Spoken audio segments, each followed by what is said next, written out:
Hi, my name is Lori Crawford. I'm a professor here at Delaware State University in the art department. And so in this department, I teach a variety of classes. My primary area of focus is computer graphics. So in addition to that, I teach a Black art history course, as well as a women and gender studies course. And one of my favorite courses is the Intro to Art, the art appreciation class, because I very much enjoy getting students who typically don't identify themselves as being art appreciators or art lovers. I very much enjoy inspiring them and letting them see the beauty of art that's all around them. So I guess I'm here today to talk about some of my recent work. So I'll start with this one to my right, and not that I'll talk about all of them, but my work in general, this body of work in general, is actually about racism. Racism, both covert and overt racism. And the pieces, I'm trying to weave into how racism rears its ugly head in many aspects of society.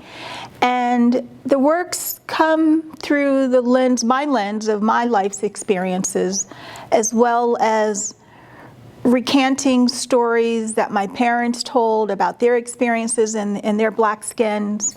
The reading, the history that I've done about Black folks in America, as well as the very recent activities that's happened, certainly 2020 in the Black Lives Matter movement and George Floyd. And so that's kind of the inspiration, the motivation. I know some people, I'm of the mindset that I enjoy making artwork, that it's about society, that's reflecting back on society. So I'm also drawn to artwork. I do a little collecting myself, so I'm also drawn to artwork that has a social component to it that is reflecting back on life. And so that's what I'm attempting to do in this work.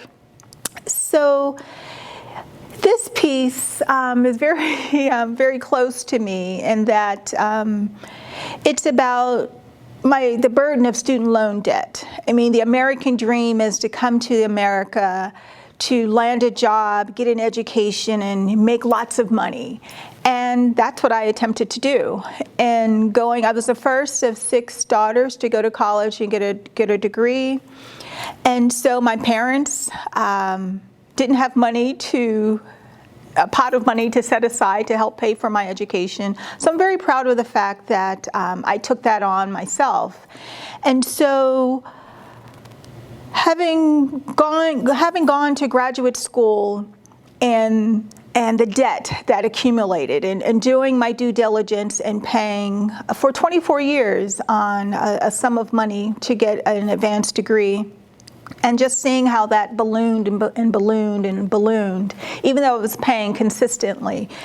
And by the grace of God and working here at a historically Black college, that helped me qualify for a federally funded program to forgive student loans. So it was to be a 10-year process. Mine actually ended up being 13 years, but nevertheless, that burden of over $150,000 was forgiven just last year.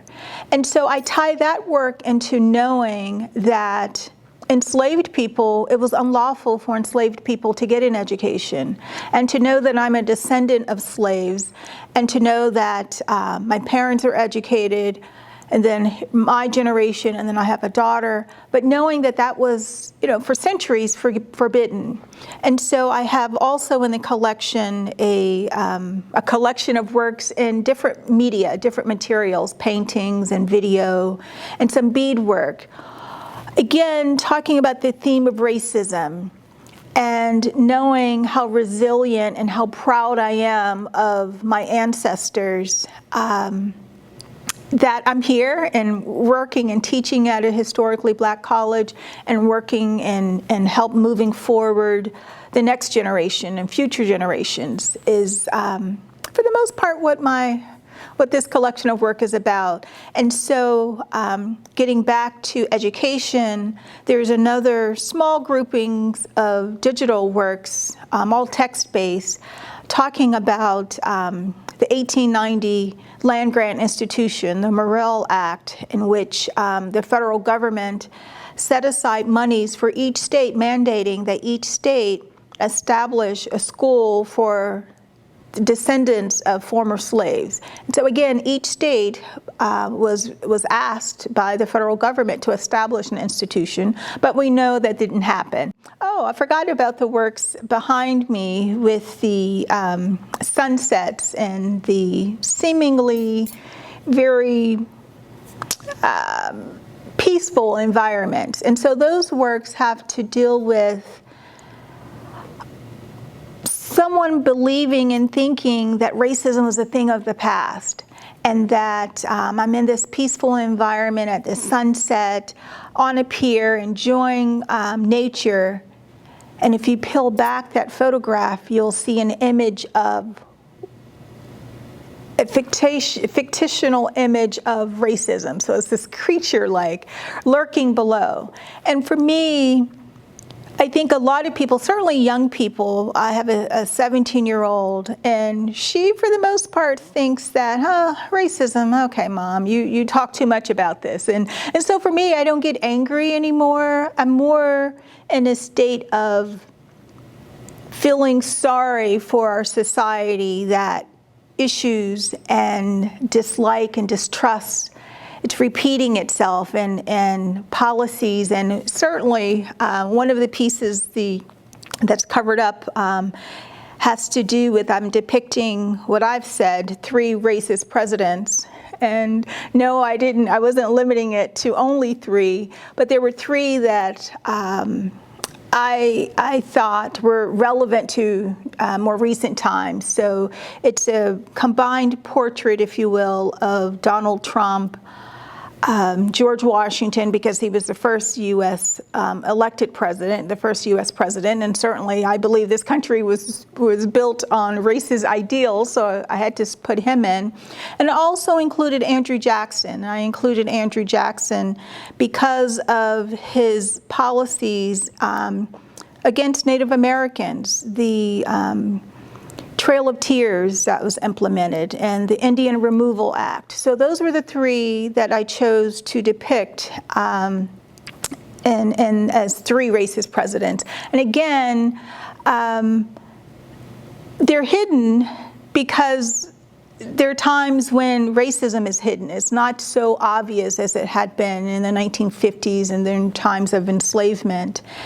And again, it's not to make anyone angry, it's not to make anyone sad or feel uncomfortable, but my work is about, it's reflecting back on what life is, and certainly for life for many people of color. The video or installation piece that is included is all text-based, and it's just words, or it's mostly text-based, but words associated that with racism in this country. And I'm hoping that audiences will walk away and thinking for themselves how we can make society better. And I know that art can be used to heal people, it can be used to heal wounds, it can be used to console, it can be used to validate, and that's what I'm hoping, not only my work, but any work that touches upon social issues, that people will walk away thinking more and taking action in a more positive way, and because art is good for the soul. And so I hope if you don't see this work, you will check out a website. And so thank you.